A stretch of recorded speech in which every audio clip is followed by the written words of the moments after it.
You will never get rich until you face this. You will never build wealth until you confront the thing you've spent years running from. You can read every book. You can write every plan. You can study every principle. But as long as there is something within you that you refuse to confront, something you hope will disappear on its own, you will stay poor. Poverty is not just a financial condition. It is a symptom of spiritual avoidance. It is the outer reflection of the man who hides, the man who avoids responsibility, the man who lies to himself, the man who builds 1,000 goals but never confronts the one enemy that lives in his own mirror. I have studied the richest men of our time, Carnegie, Ford, Rockefeller, Edison. Not one of them began with great wealth. Not one of them started with approval or applause. But what they all did, what separated them from the millions who stayed small, was this. They were willing to face what other men avoided. They looked at their own fear, their own indiscipline, their own hesitation, and they declared war on it. You cannot rise until you face. You cannot build until you confront. You will never get rich until you deal with the weakness you pretend is not there. Most men are not defeated by the world. They are defeated by denial. The denial of how they spend their time, the denial of their inconsistency, the denial of their emotional weakness. They dress it in distraction. They justify it with intellect. They drown it in endless learning. But deep inside they know there is something they are still running from. This message is not designed to make you feel good. It is not for entertainment. It is a confrontation. And the moment you feel defensive is the moment you should lean in. Because I am not speaking to the man you pretend to be. I am speaking to the part of you that knows you've been hiding. There is a version of you that is ready to rise, but he cannot live until the old version dies. And the only way that happens is when you face what you've avoided for too long. Let me tell you what I've learned. Riches do not obey the clever. They do not obey the talented. They do not obey the man who wishes, hopes, or dreams. They obey the man who looks at himself without flinching, who tears out every lie, every excuse, every delay, and replaces it with discipline, decision, and truth. And here is the truth. Your current condition is not random. It is the result of what you've tolerated, what you've justified, what you've failed to face. You are not tired. You are undisciplined. You are not stuck. You are indecisive. You are not confused. You are avoiding clarity because clarity demands action. But that ends now. This is the line. This is where you either retreat and stay the same, or you face what must be faced and become the man you were meant to be. Do not tell me you want to be wealthy while you still avoid your mirror. Do not speak of success while you still postpone your standards. Do not say someday when the truth is you haven't even started facing what's in the way. I will show you the law. I will walk you through every layer of what's been holding you down. I will give you the steps, the principles, the structure, but none of it will work unless you first look inward and say, I will no longer run. I will no longer hide. I will no longer excuse. Say this now. I face what others flee. I cannot rise until I confront. Again, I face what others flee. I cannot rise until I confront. These words are not declarations of ambition. They are spiritual keys. They unlock the door between the man who talks and the man who does, between the man who fantasizes and the man who finishes, between the man who blames and the man who builds. So if you are ready to rise, face this, because you will never get rich until you do. Now let us begin. Poverty does not chase men. Riches do not hide. Both obey thought. Both are attracted or repelled by the invisible state of your inner world. You may say you want success, but if your thoughts are filled with contradiction, if your beliefs are poisoned by fear, if your emotions are disordered, riches will not come to you. Not because they are scarce, but because you are not yet a fit place for them to stay. Riches do not flee from men. They are repelled by inner contradiction. The man who says, I want to be rich, but walks like a beggar, he will repel wealth. The man who dreams of freedom but fears decision, he will repel wealth. The man who speaks of greatness but doubts himself in private, he will repel wealth. You may not see this happening, but the law sees it. The subconscious sees it, and the universe obeys law. I have told you before, and I tell you again, your only limitation is the one you accept in your own mind. And if you are poor, not just financially, but poor in peace, poor in purpose, poor in power, it is not because of your job, your city, or your past. It is because of your inner world. Inside you, right now, are forces either working for you or against you. Most men are ruled by them, and they do not even know their names. I gave them names in my early work. I called them the 6 ghosts of fear. These 6 are not mere emotions. They are spiritual blockades. They are invisible prisons, and they are the true cause of almost every failed life. Let me name them again for you. The fear of poverty, the fear of criticism, the fear of ill health, the fear of loss of love, the fear of old age, the fear of death. But the first 3, poverty, criticism, and ill health, these are the most vicious when it comes to repelling wealth. The fear of poverty is the silent slave master of millions. It hides behind caution, behind safety, behind reasonable decisions. It causes men to take small steps. It teaches them to choose the easy road. It prevents risk. It whispers, "What if you lose it all?" And so the man never dares to gain anything. But here is the truth. You are already poor if fear controls you. The fear of criticism is the reason most men never begin. They are not afraid of failure. They are afraid someone will see them fail. They are ruled by the opinions of those who are not building anything. They lower their voice. They hide their fire. They trade their destiny for comfort in a crowd that secretly envies their courage but will never admit it. You must stop caring what weak men think about strong moves. Let them laugh. Let them scoff. Let them pretend you've lost your mind. You are not here to be approved. You are here to become. The fear of ill health is the fear of breaking down. It creates anxiety, hesitation, and obsession with self-preservation. It causes men to waste years preparing to one day begin, only to find they have grown too old in delay. But what they missed is this: a man who moves with conviction is already healthier than the one who lives in fear. You must stop believing that avoiding pain is the path to power. It is not. Pain is the price. Risk is the gate. Discipline is the cure. Now listen closely, because this is the law. When fear is your master, wealth will never serve you. It cannot. You have not created the inner order to sustain it. You have not earned the clarity to direct it. You have not become the man who can be trusted with it. It is not money that is hard to earn. It is belief that is hard to maintain. And the man who is at war with himself, who fears one moment and hopes the next, who builds with one hand and destroys with the other, he will always be poor. Even if money lands in his hand, it will flee, because he has not resolved the contradiction in his soul. You must now look inward, not with emotion, not with guilt, with precision. You must find every thought that resists the image of wealth, every belief that whispers, "You are not worthy," every behavior that makes you a stranger to discipline, and you must destroy it, not gradually, immediately. There is no victory without self-confrontation. You cannot become wealthy on the outside while remaining chaotic within. That is not how the law works.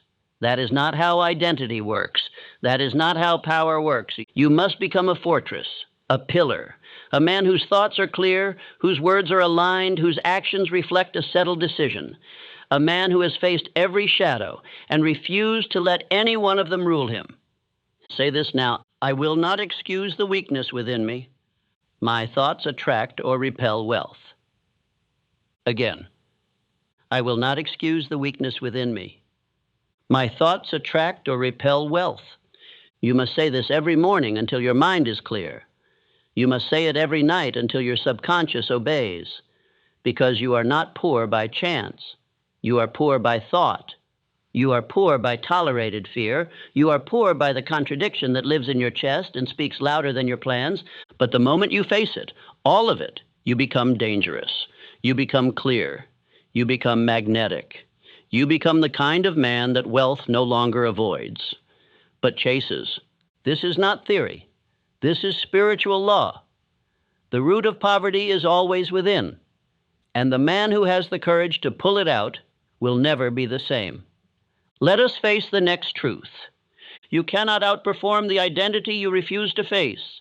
You can read every book. You can attend every seminar. You can memorize every principle of success. But you will never rise above the image you carry of yourself in secret. The mind obeys belief. The body obeys identity. And the universe obeys the signal you send through the man you are, not the one you pretend to be. This is the deception that has enslaved more men than ignorance ever could. If I learn more, I'll succeed. No, you will not. Not until you become more. Not until you become the kind of man whose habits, language, attitude, and direction reflect identity, not just ambition. You cannot outrun your reflection. And every time you try to build a greater future on top of an unchanged identity, you are constructing on sand. You will rise for a season. You will feel the fire for a time. But your old self will collapse the new structure. Because you never dethroned him. You never faced him. You must face him now. The truth is this: identity sets the ceiling of every man's life. You may want a 10-story future, but if your self-image is built for 3, you will never exceed it. You will sabotage it. You will doubt it. You will feel like an imposter. And the moment resistance comes, you will say, maybe I was never meant for this. Not because the vision was wrong, but because your inner governor would not let you live above the level of belief you secretly carry. Let me speak to you clearly. If your current results are small, it is not because your dreams are too big. It is because your self-permission is too low. You have not yet upgraded the man. You have upgraded your tools. You have upgraded your network. You have even upgraded your language. But you have not upgraded the image you hold of yourself when no one is looking. Until you do, you are building a palace on weak soil, and the law will not let that structure stand. Let me show you the example of Edwin C. Barnes, the man who became Thomas Edison's partner, not because of experience, not because of training, not because of pedigree, but because of identity. He walked into Edison's world, unknown and uninvited. And what made Edison look twice? Barnes saw himself as an equal long before anyone else did. He was not posturing, he was not pretending. He had already assumed the identity of business partner, not assistant, not employee, not admirer, partner. And because he carried that assumption in his tone, in his appearance, in his composure, the opportunity formed around his image.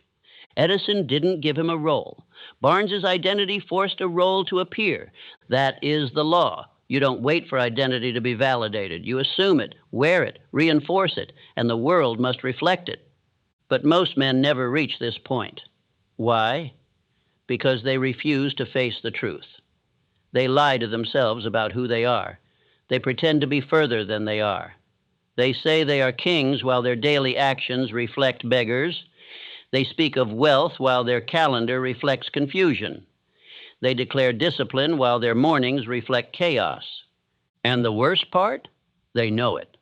It is not the lie you tell the world that weakens you.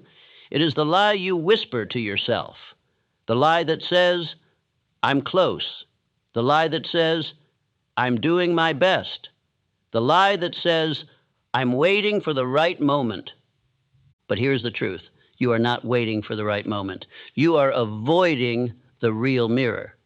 And until you look into that mirror and say, this is who I actually am right now, and this is who I must now become, nothing will change. You will continue to learn, to plan, to talk, to delay, because you are building a future on top of a man you are secretly ashamed of. But I tell you this, shame is not your master. Fear is not your ruler. Denial is not your home. You can confront that man today. You can tear him out. You can destroy what no longer serves you. You can walk out of that old frame and step into a new one. But you must face it. You must say, I will not lie to myself about who I am. I face my reflection and I rise. Say it again. I will not lie to myself about who I am. I face my reflection and I rise. Let these words become the chisel that breaks through every false image. Let them cut through the performance. Let them tear down the mask. Let them wake the part of you that knows. The man I have been is not the man who will lead me forward. And the moment you speak truth to that identity, you will feel the shift. You will feel the old version begin to lose power. You will feel the illusion start to dissolve. And in its place, you will feel clarity, not comfort, but clarity. And from that clarity, structure. And from that structure, power. Because power belongs to the man who knows who he is and acts accordingly. You are not small. You are not behind. But you are also not where you pretend to be. And that's why the results are delayed. Now end the delay, end the excuse, end the negotiation. Face yourself. Replace yourself. Walk as the man who has nothing to hide. And everything will begin to change. Do not tell me what you want. Show me your day. Because what you truly believe is not written on a vision board. It is written in your calendar, in your routine, in the choices you make when no one is watching. Your days are your signature. Your structure is your statement of faith. And if your habits do not reflect discipline, clarity, and motion toward your goal, you are not building wealth. You are avoiding it. Every man has a plan until it costs him comfort. Every man has a dream until the work becomes daily. But the man who wins, the man who becomes wealthy, is the man whose belief is visible in how he spends his hours. His minutes are managed. His direction is deliberate. His discipline is not determined by emotion. He does not chase feelings. He obeys structure. Let me speak plainly. If I look at your day and I see no order, no rhythm, no intention, then I already know why you are poor. Wealth does not arrive by accident. It is not given to the man who wishes. It is not earned by the man who only works when inspired. Wealth is the reward for how a man thinks, speaks, decides, and acts consistently. Not when he feels like it. Not when things go well. Not when others are watching. But always. If you say you want riches but sleep through your mornings, you are lying. If you say you want freedom but fill your evenings with distraction, you are lying. If you say you want to lead but drift from one task to another without finish, you are lying. And worst of all, you are lying to yourself. The truth is this. Your life right now is the result of what you've allowed. The man you are is built not by intention, but by habit.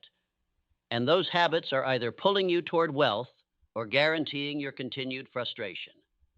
You must now face the way you've been living, not the highlights, not the plan, the pattern. You wake up without urgency. You scroll instead of prepare. You react instead of initiate. You speak of goals without the habits to match them. And every day you repeat these invisible betrayals. You tell the universe, I am not ready yet. Look at Henry Ford. The man was not the most educated. He was not the most connected. But what he had was focus. While others chased complexity, he pursued simplicity. While others tried to be impressive, he tried to be effective.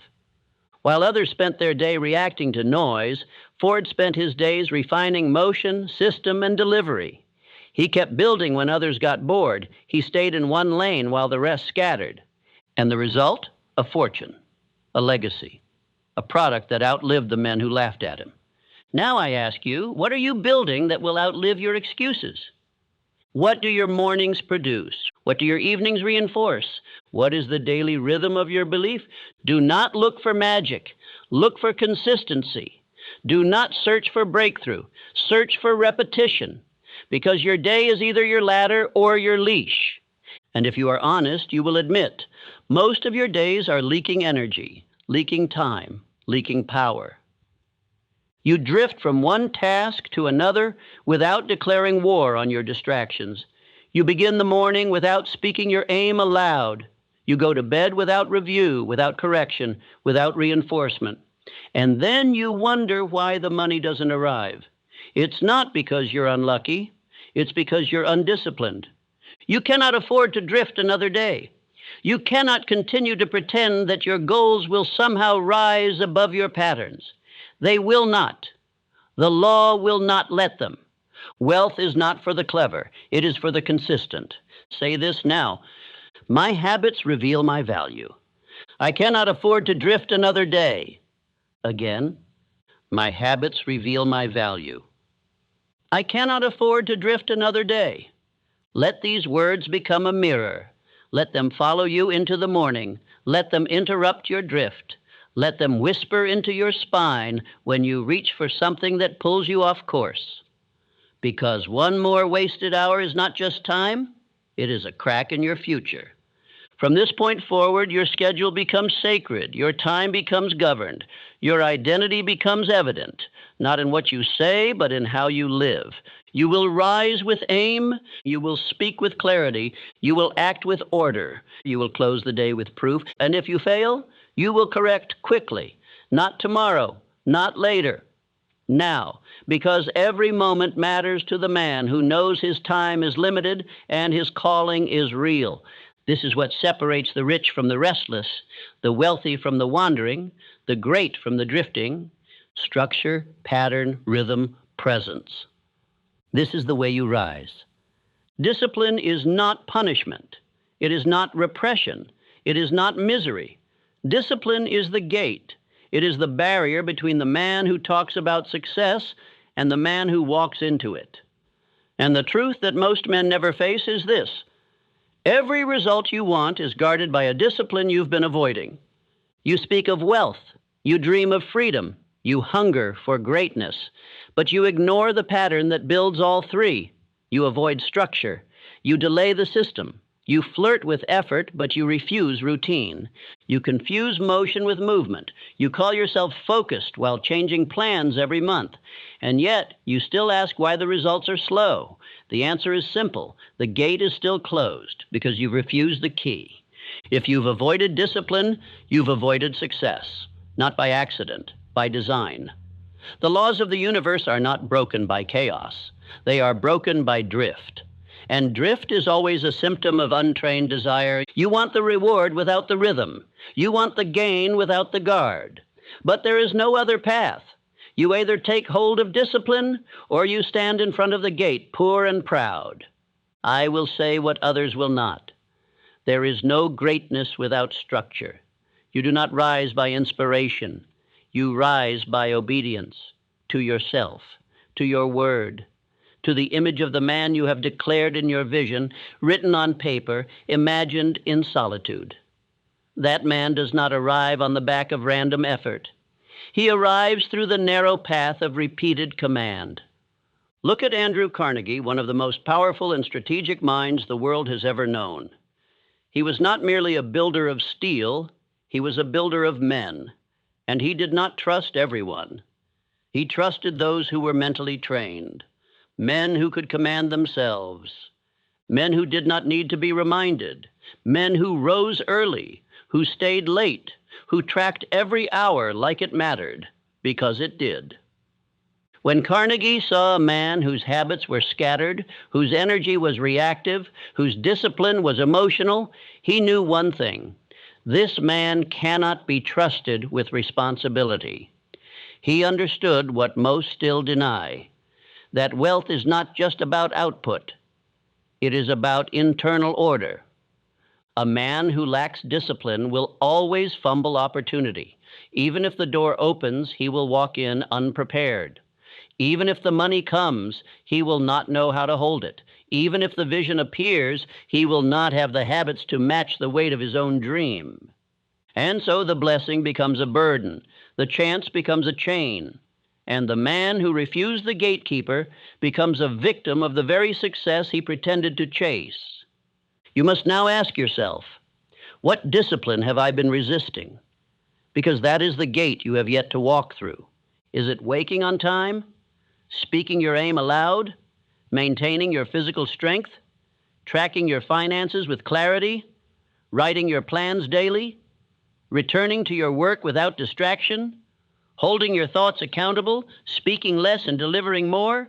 Whatever you resist most is your doorway, and until you stop walking around it, you will never walk through it.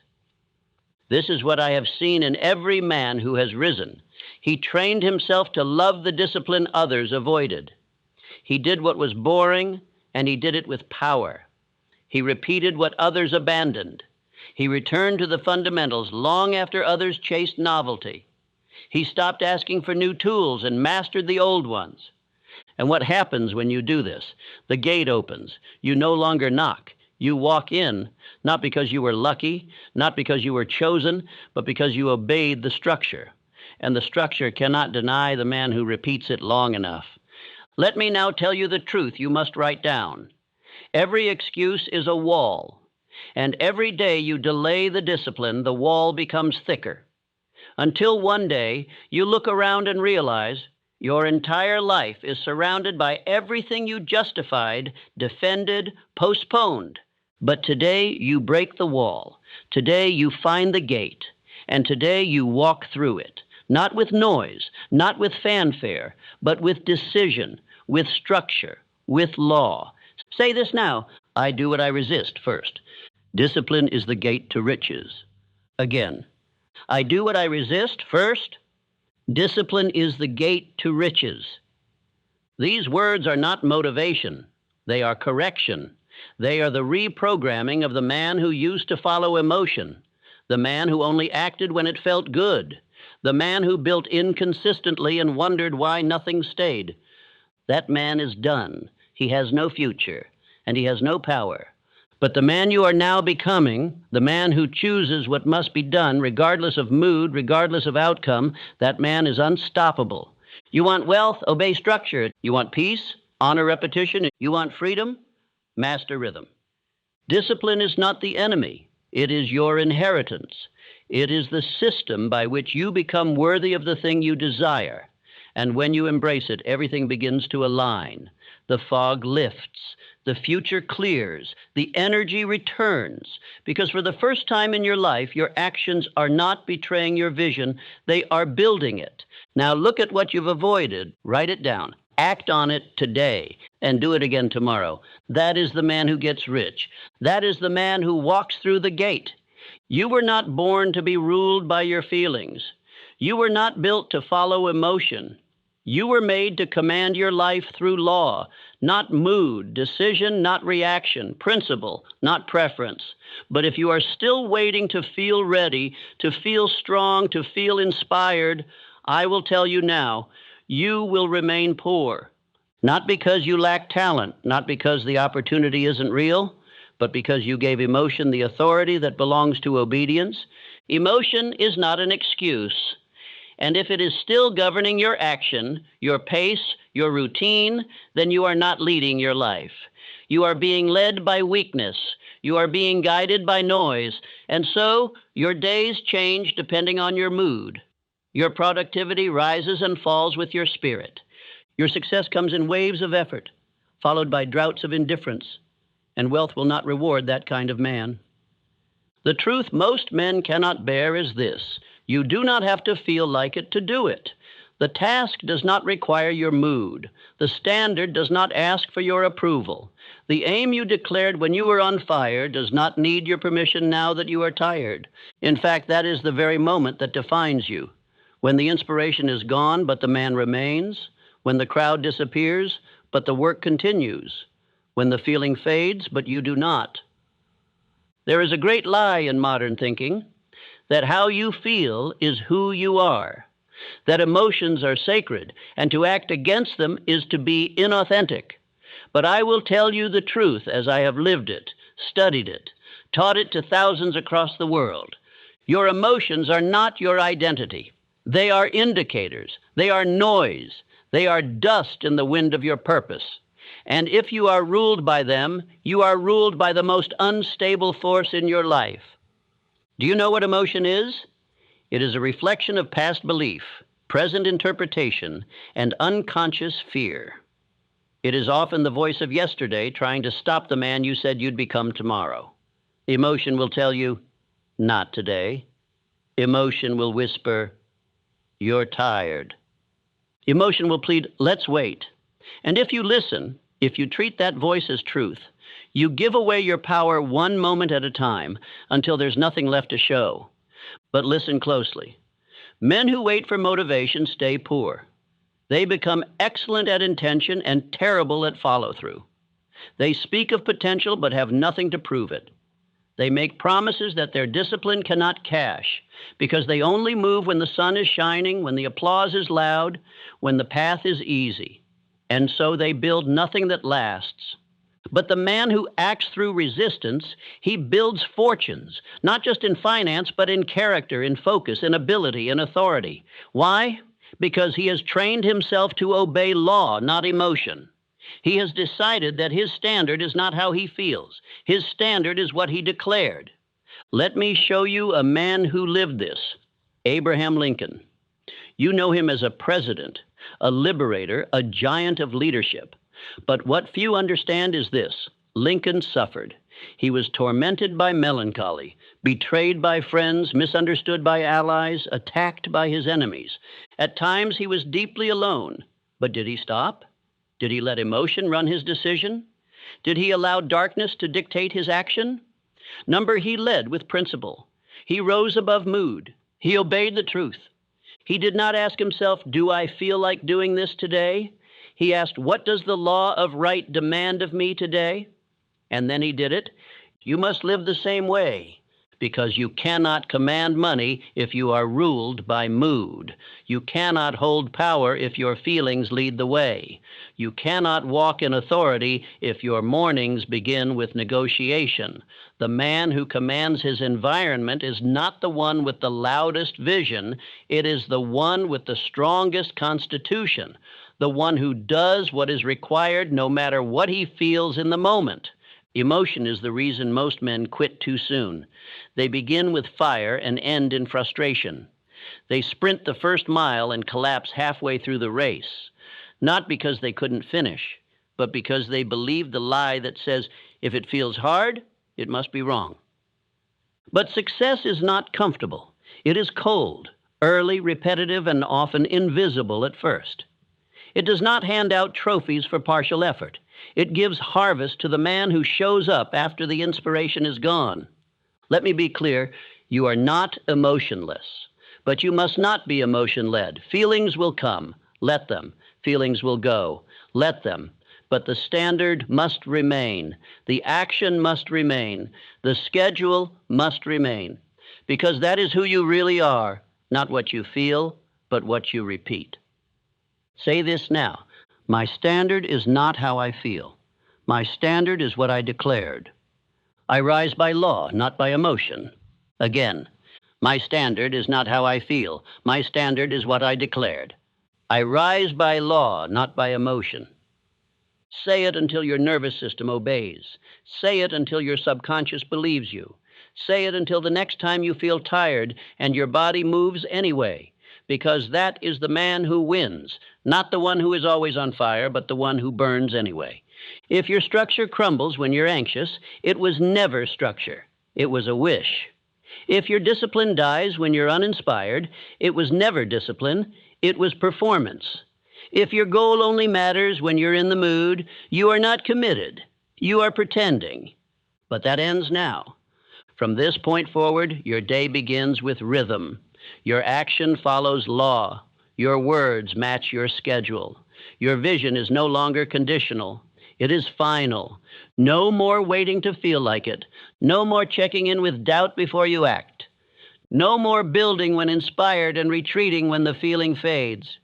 You are no longer that man. You are the man who acts because he said so. You are the man who keeps walking while others sleep. You are the man who closes the door on his feelings and opens the door to his future. You are the man who rises by law. You may think riches begin with money, with connections, with skill, but that is the illusion. That is the excuse men use to avoid the real work. Wealth begins and ends with self-mastery. You may attract a few dollars without it. You may fool some people, find a temporary win, catch a moment of luck. But no fortune will stay, no vision will last, no kingdom will rise that is not first built on the command of self. It is not enough to want more. You must become more, not externally, internally, because money is not held by the most excited man or the most talented man or the most educated man. It is held by the man who governs his thoughts like a general governs his army, by the man whose emotions are trained, whose time is protected, whose habits are ordered, the man who is not ruled by impulse, distraction, or weakness, but by law, by rhythm, and by inner force. And if that is not yet you, then that is why your wealth has not arrived. No one proves this more clearly than the men whose names have stood the test of time: Thomas Edison, John D. Rockefeller, Andrew Carnegie. These were not perfect men, but they were mastered men. They were not free of hardship. They were not immune to struggle, but they lived under personal command. They obeyed internal law. They trained their habits with religious devotion. And because of this, riches flowed toward them, not as a surprise, but as a certainty. Edison did not invent the electric light because he was lucky. He invented it because he lived in obedience to principle. His rhythm was non-negotiable. His focus was absolute. His identity was built through 10,000 repeated actions that lesser men would have abandoned.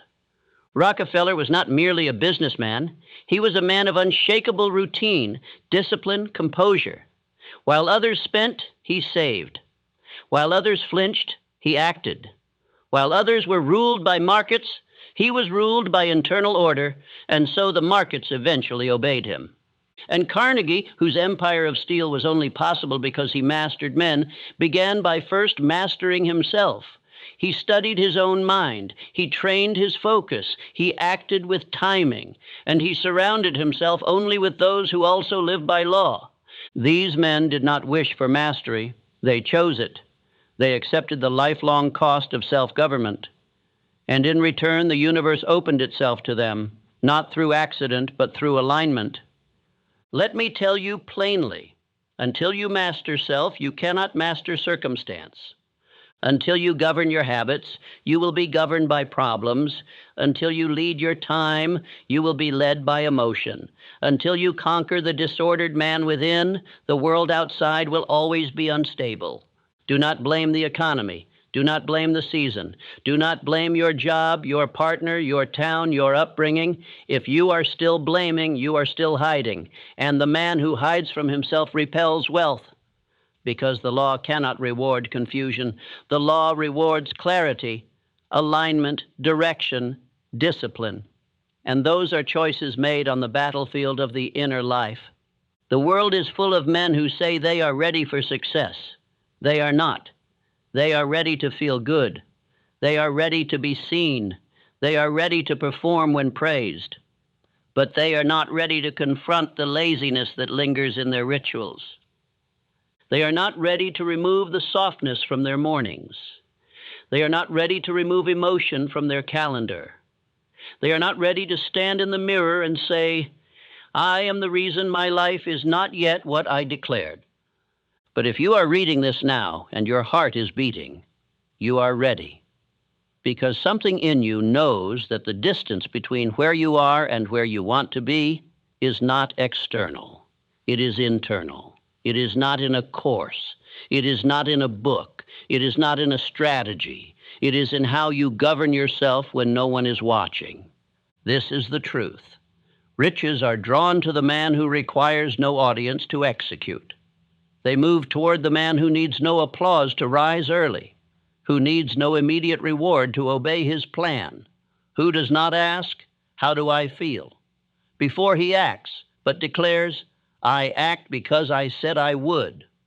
Say this now: I command myself before I command wealth. My fortune flows from my internal order. Again, I command myself before I command wealth. My fortune flows from my internal order. Let these words break the lie that says you are waiting for conditions to change. Let them silence the voice that blames. Let them destroy the excuse that says, once I have more time, more money, more clarity, no. You will never have more of those until you become the man who earns them by force of identity. You do not need more of anything. You need more order. You need more truth. You need more obedience to what you already know must be done. This is not about being hard on yourself. This is about being honest with yourself. Look at your decisions. Do they reflect mastery? Look at your tone. Does it carry direction? Look at your habits. Are they worthy of wealth? If the answer is no, correct now, not tomorrow. Now, because every minute you tolerate internal disorder is a minute you delay your inheritance. The rich are not lucky. The rich are not chosen. The rich are not favored. The rich are forged, and you forge yourself in fire, the fire of discipline, repetition, self-control, and belief under pressure. You do not have to be perfect, but you must be governed. And from this moment forward, you will be, because you are no longer blaming. You are building.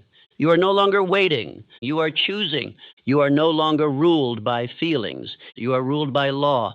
You are no longer hoping to one day be rich. You are becoming the man who cannot be anything but. There is no escape, only delay. There is no alternate path, no detour, no secret tunnel. If you do not face what must be faced now, life will force you to face it later. And when it comes later, it will not arrive as a whisper. It will arrive as pain, as loss, as regret. It will show up with bills you didn't expect and burdens you could have avoided. Not because life is cruel, but because you postponed your obedience to truth. Every weakness you ignore today will collect interest and bill you in the future. And it will come at the exact moment you are least prepared to pay it, when you have built just enough to lose something real, when the people who trusted you are watching, when you've climbed just high enough to make the fall devastating. That's when the truth you avoided shows up and says, now we settle this. You may not see it now, but look around. Look at the men who failed late in life, the men who seemed strong but collapsed, the men who built empires but were destroyed by a single secret flaw, the men who inspired millions but couldn't rule themselves. Do you think that happened suddenly? Do you think their collapse was random? It was delayed discipline, delayed truth. A quiet weakness ignored long enough that it grew strong enough to end them. This is why I tell you now, if you are still running from the mirror, your destruction has already begun. It may not be visible yet, but it is forming. It is growing in the soil of your denial, and it will come for you, not to punish you, but to force the confrontation you refuse to choose. You think this message is intense? It's supposed to be, because time is not slowing down, and neither is the cost of your delay. Your days are not waiting. The door to your future is not holding itself open forever. Every moment you spend in hesitation is one more brick added to the wall between you and your wealth. This is the truth. Every man either disciplines himself or is destroyed by what he refused to confront. You either confront the lie now, or the lie collapses everything you built later. You either build the habit now, or the habit that you refuse to build becomes the reason for your downfall. You either walk through the pain now, or it walks into your life later as a master instead of a teacher. The men who build, the men who rise, the men who last, they did not wait to face themselves. They paid the price early. They stood in front of their fear when it was still small. They killed the weakness when it was still easy to control. And because they did, their foundation became unshakable. But the men who run, the men who avoid, the men who say, one day I'll deal with this, they become slaves to the very thing they once could have mastered. And if that is still you, you must stop now. You must stop hoping life will get easier. It won't. You must stop praying that success will come without structure. It won't. You must stop pretending that your delay is harmless.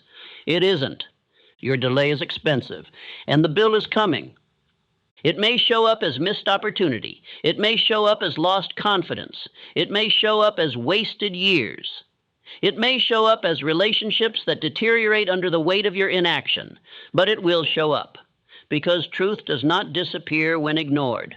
It only grows in power, waiting for the moment to teach you what you should have faced when it was still a decision instead of a disaster.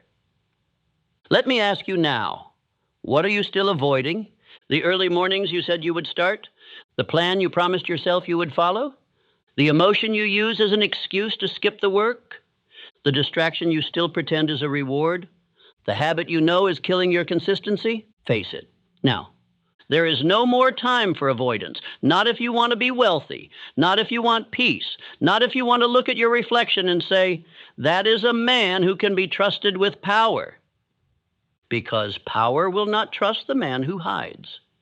And wealth will not stay in the hands of the man who lives in denial. You must now declare, I pay the price now or I pay it forever.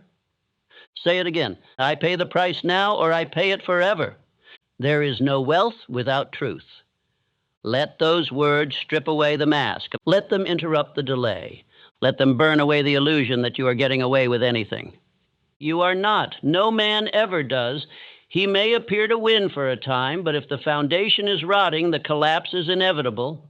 And the deeper the success, the more brutal the fall. You do not want that, and you do not have to have it, but you must act now. Confront the weakness. Confront the delay. Confront the lie. Don't explain it. Don't defend it. Don't hide it behind another quote or another reason. Face it and destroy it, because you are either building a future or you are delaying a fall. There is no third option. No middle road, no balance between avoidance and mastery. This is the moment, and if you miss it, it may never come again. If you walk away from this truth now, you will carry the weight of knowing you had a chance to change and didn't take it. So take it. Say it again. I pay the price now, or I pay it forever. There is no wealth without truth. Now choose the pain of discipline or inherit the pain of regret. The man who faces what others avoid becomes what others admire. That is the law. Not the most gifted, not the loudest, not the man with the cleverest plan or the widest network, but the man who stands in front of the very thing that breaks other men and refuses to flinch. The man who says, I will face this because nothing grows in shadow. The man who builds his wealth, his identity, his discipline in the full light of personal responsibility. This has always been the difference. Not talent, not education, but confrontation. The willingness to go where it hurts. The determination to walk straight into discomfort. The resolve to stop postponing power. The refusal to delay truth. That man becomes unshakable. Because once you've faced yourself, there is nothing left to fear. You can strip a man of his money. You can strip a man of his tools. But you cannot strip a man who has faced everything inside himself, because that man carries his power within. That man does not collapse when the world shifts. That man does not slow down when others panic. That man does not drift when results delay. He is built. He is forged. He is certain, and you must now become that man. Every principle I have given you, every law, every confrontation has brought you here to this final truth. You will never be rich until you face this. But once you do, nothing can stop you. Nothing. Because the man who is no longer hiding is the man who no longer hesitates. And the man who does not hesitate always wins in the end. It is time to tie every thread into one rope and climb. You began by facing the reality that poverty is not a financial condition. It is a spiritual consequence of internal disorder. You saw that riches are not attracted to hope, but to alignment. That your thoughts, when fearful, conflicted, or hesitant, repel the very future you claim to want. You saw that fear, especially fear of poverty, criticism, and failure, is not harmless. It is the hidden voice destroying every step you try to take. And until you expose it, you are only pretending to pursue success. You face the fact that you cannot outperform the identity you refuse to confront. You saw the truth that most men never speak aloud, that they are the reason they haven't advanced, that their inner ceiling is what has kept their outer world limited. And you were reminded that the man you become in secret is the only one who shows up in public.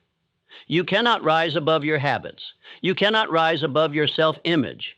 You must become in action the man your vision describes. You face the way you've been living, not with emotion, but with accuracy.